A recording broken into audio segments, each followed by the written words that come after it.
Amados hermanos, encontremos Gálatas capítulo 1 y vamos a leer del versículo 1 al 5, pero nuestro sermón proviene de los versículos 3, 4 y 5. Estamos predicando sobre secciones de la palabra que nos hablan acerca del significado de la encarnación de nuestro Señor Jesucristo. Y hoy vamos a meditar en este hermoso pasaje. La semana pasada meditamos, ¿verdad?, en otra parte de Gálatas, que fue el capítulo 4, y hoy es el capítulo 1. Entonces voy a leer la palabra, Gálatas 4, Gálatas 1, del 1 al 5. Antes de eso vamos a pedir la ayuda del Señor. Gracias, Padre, porque nos concedes adorarte como tu iglesia, como el cuerpo de Cristo, y reconocemos que el alimento que necesitamos para sustentar nuestra fe, nuestra relación contigo, para conocerte más, es la exposición de tu santa palabra. Ayúdanos pues para que nuestra mente y nuestro corazón no se distraiga, sino se enfoque, se concentre en la exposición de tu palabra. Espíritu Santo, danos la sabiduría que necesitamos para entenderla, comunicarla y recibirla con alegría. En Cristo Jesús te lo pedimos. Amén. Dice así Gálatas 1: Pablo, apóstol, no de hombres ni por hombre, sino por Jesucristo y por Dios el Padre, que lo resucitó de los muertos, y todos los hermanos que están conmigo, a las iglesias de Galacia. Gracia y paz sean a vosotros, de Dios el Padre y de nuestro Señor Jesucristo, el cual se dio a sí mismo por nuestros pecados, para librarnos del presente siglo malo, conforme a la voluntad de nuestro Dios y Padre, a quien sea la gloria por los siglos de los siglos. Amén. Esa es la palabra del Señor, que Él la escriba en nuestros corazones. Amados hermanos, en este tiempo en que la iglesia recuerda y celebra la encarnación de nuestro Señor, su nacimiento, es bueno que la iglesia reflexione con base en la misma palabra de Dios para ver los diferentes aspectos importantes y fundamentales de lo que significa la encarnación de Cristo, y eso es lo que estamos haciendo. Y hoy en este bello pasaje vamos a meditar en el significado de la encarnación para nuestra salvación, cómo la gracia de Dios se ha derramado en nosotros por medio de nuestro Señor Jesucristo. Y así es como el apóstol Pablo inicia, de hecho, en el versículo 3, cuando él dice: gracia y paz sean a vosotros, de Dios el Padre y de nuestro Señor Jesucristo. Como hemos explicado en otras ocasiones, la gracia de Dios es su favor inmerecido, su compasión y su amor mostrado a pecadores que no merecen esa gracia. Entonces es la gracia inmerecida de Dios para pecadores que no la merecen y que además la han desmerecido. O sea, la hemos rechazado y no queremos nada que ver con ella, pero este Dios en su misericordia, en su gracia, viene a nosotros y nos salva y nos redime de nuestros pecados. Además, hemos enseñado también que esta gracia de Dios no es solo necesaria para el inicio de nuestra salvación, porque el apóstol Pablo le está escribiendo a los Gálatas que ya son salvos. De modo que esa gracia de Dios no es solamente la gracia salvadora de Dios, sino es la gracia sustentadora de Dios. La gracia de Dios no solo comienza nuestra salvación, sino que la gracia de Dios persevera, está con nosotros durante toda nuestra salvación, durante toda nuestra vida cristiana. ¿Qué es aquello que debe llenar el corazón, la vida del cuerpo de Cristo, de la iglesia, de la congregación? Pues Pablo lo dice aquí, como lo dice en cada una de sus cartas: gracia y paz sean a ustedes. Lo que necesitamos es el derramamiento continuo de la gracia de Dios sobre nosotros.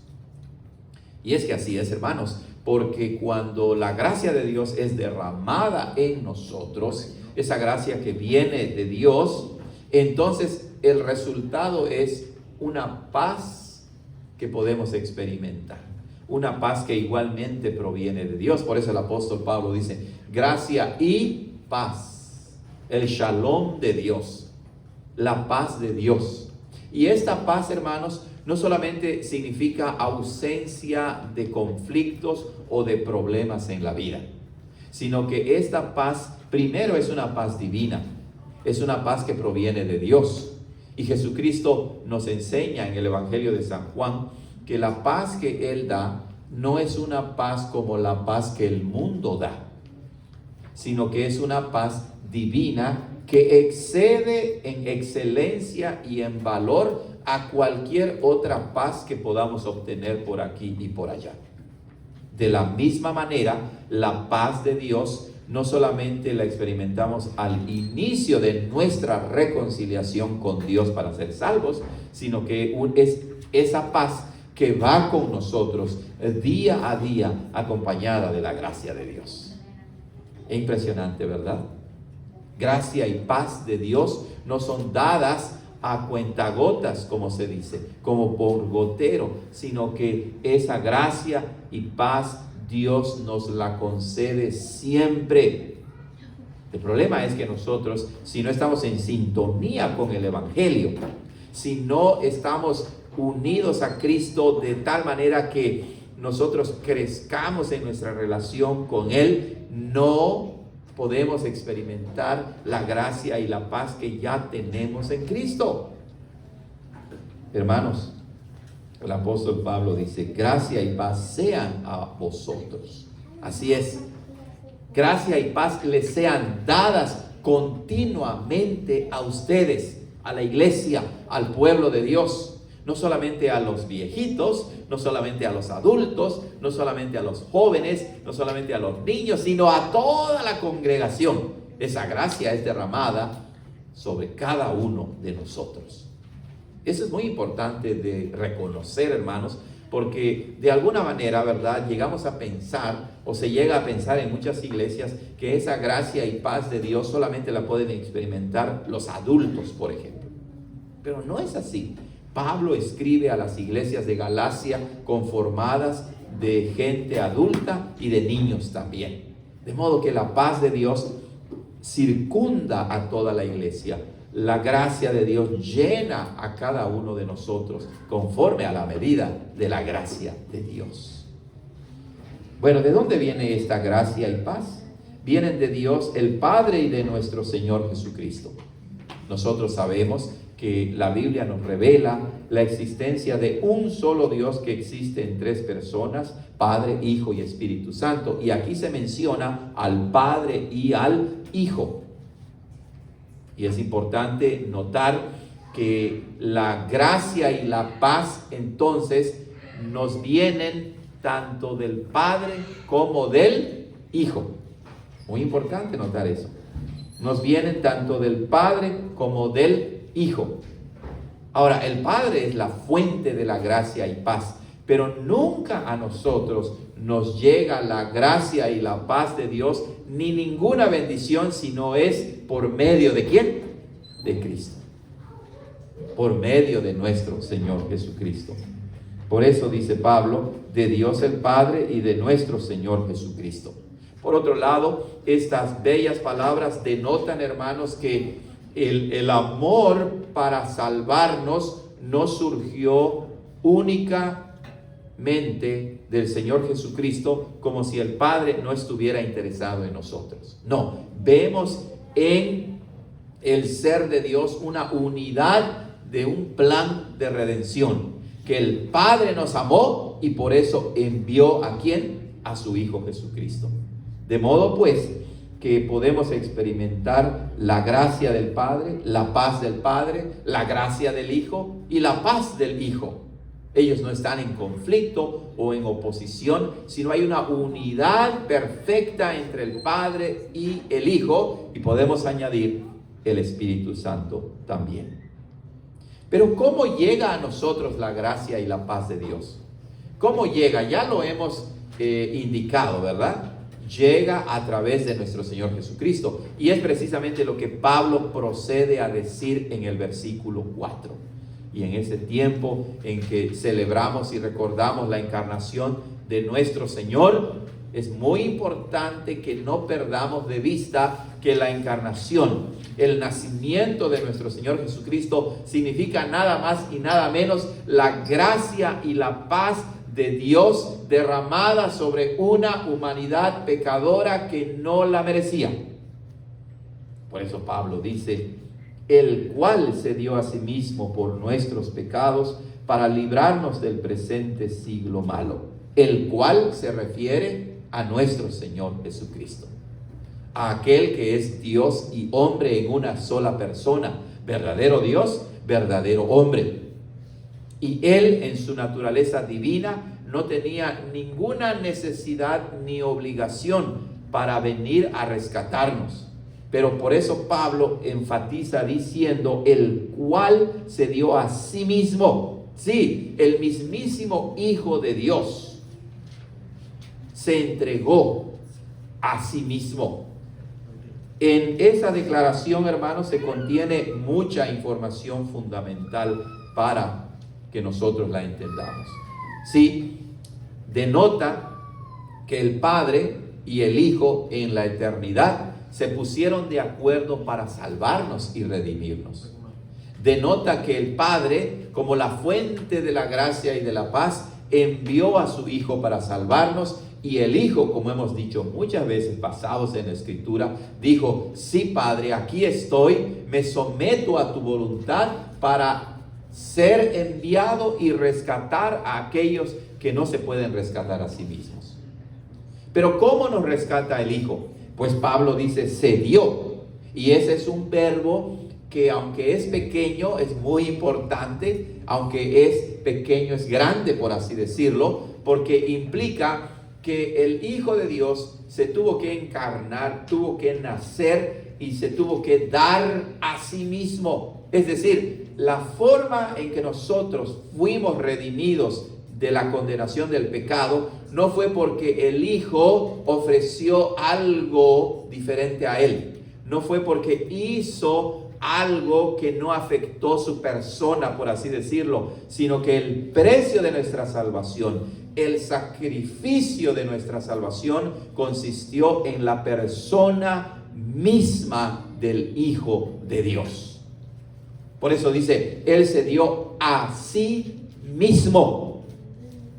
Se entregó Él mismo. Él dijo, voy para hacer tu voluntad y no voy a ofrecer un cordero que había en Israel. No voy a ofrecer dinero o plata que he ganado de esta manera, sino que el precio de la salvación fue la persona misma, la persona divina y perfectamente humana de nuestro Señor Jesucristo. ¿Tenía necesidad de hacer eso? Ninguna. Pero Él se autoofreció para salvarnos. Noten cómo Pablo dice, el cual se dio a sí mismo por nuestros pecados. No fue por algo lindo o hermoso que había en nosotros que se ofreció. Porque nosotros sabemos que el pecado es transgredir la ley de Dios, desobedecer a Dios, ofender a Dios, y el pecado automáticamente nos separa de Dios, rompe la relación de salvación entre Dios y el hombre. ¿Lo recuerdan, niños, en el jardín o huerto del Edén, cuando Adán y Eva pecaron? Antes ellos habitaban en una comunión viva y cercana con Dios. De hecho, cuando nos relata Génesis 3, que ellos oyeron que en el aire, ¿verdad? En el jardín, cuando se comunicaban con Dios, al parecer Él venía a ellos y se manifestaba de una manera que ellos podían identificar. Escuchen cómo dice allá en Génesis 3 para que no esté citando incorrectamente. Dice el versículo 8 de Génesis 3, y oyeron la voz de Jehová Dios que se paseaba en el huerto al aire del día. ¿Ya vieron? Como que ellos podían entender que Dios venía a ellos en el aire, en el viento, que Dios venía en busca de ellos. Y esa expresión además denota que era como una manera cotidiana en que Dios se acercaba y se comunicaba con ellos. Pero cuando pecaron, ¿qué sucedió? Adán y Eva ya no salieron a recibir a Dios, sino que ahora ya desobedecido el mandato de Dios, siendo pecadores, el pecado los alejó de Dios, les infundió temor, los separó, se rompió esa comunión tan hermosa, cercana que había entre ellos y Dios. Eso presupone pues en la expresión de Pablo, por nuestros pecados, que Jesucristo vino para unirnos a Dios mismo por medio de Él. Porque el pecado nos ha separado de Él. Además denota que si el pecado es transgresión de la santa ley de Dios que hemos leído, quien transgreda, viole, desobedezca la ley debe ser castigado. Y entonces Cristo, por medio de su encarnación, inicia su ministerio de reconciliación para reconciliarnos, unirnos otra vez con el Padre y además librarnos de la condenación, librarnos del castigo que nosotros merecemos, el cual se dio a sí mismo por nuestros pecados, y el resultado fue para librarnos del presente siglo malo. Noten cómo Pablo nos da en sus diferentes cartas diferentes aspectos y alcances y beneficios de la obra de Cristo. Aquí él explícitamente dice, para librarnos del presente siglo malo. La palabra siglo es una forma de decir del presente mundo malo, de esta generación mala y perversa. Porque el pecado, además de separarnos de Dios y además de condenarnos eternamente en el infierno, el pecado lo que hace es sumergirnos en un estilo de vida dentro de una sociedad que está igualmente condenada, que está igualmente separada de Dios. Y entonces el estilo de vida que se vive en el mundo es un estilo de vida contrario a lo que Dios quiere. No es un estilo de vida bueno, sino es un estilo de vida malo. Y en esta sociedad experimentamos la maldad en diferentes maneras. La experimentamos en el trabajo, ¿verdad? Uno puede ver la maldad, la codicia. Experimentamos la maldad en la relación de unos con otros. Experimentamos la maldad en diferentes áreas de la vida. De modo que vivimos inmersos en un mundo que es malo. Y si el mundo es malo, esto también hace referencia indirecta a que el que gobierna la vida de aquellos que no están gobernados por Cristo es el diablo, el malo. De modo que la maldad circunda, la maldad rodea, la maldad penetra a este mundo actual en el que vivimos. Por eso se escucha de tantas violaciones, de tanta violencia familiar, intrafamiliar, matrimonial. Se escucha de abusos de gente poderosa contra los débiles. Se escucha de grandes injusticias. En efecto, vivimos en un mundo malo. ¿Y cómo es que Dios nos libra de este mundo malo? Bueno, nos libra porque Él ya no nos condena con el mundo malo, pero también nos libra en la actualidad, en esta vida, librándonos de ya no seguir viviendo de acuerdo con la corriente de este mundo. Y entonces podemos dirigir a nuestras familias en una dirección, en un estilo de vida en la que podemos experimentar la gracia y la paz de Dios. ¿Quién es pues el centro de la Navidad? Nuestro Señor Jesucristo. Pero no solamente dicho así, ¿verdad?, como un mero nombre, sino implica la persona misma y la obra que Él hizo para redimirnos, para librarnos del presente siglo malo, porque nosotros no podíamos autoliberarnos. Gloria a Dios. ¿Cómo pasó esto? Pablo lo vuelve a remarcar, ya lo hemos mencionado, la unidad que hay entre el Padre y el Hijo. No es que Jesucristo vino a aplacar a su padre que estaba enojado y dijo, déjame hacer esto para que se te quite lo enojado y entonces no destruyas a estas personas pecadoras que sí lo merecen. No. Nuestra salvación es conforme o de acuerdo con la voluntad de nuestro Dios y Padre. ¿Quién nos amó primero entonces? El Padre, por medio del Hijo. Ahí lo tenemos. Mirad cuál amor nos ha dado el Padre para que seamos llamados hijos de Dios, conforme a la voluntad de nuestro Dios y Padre.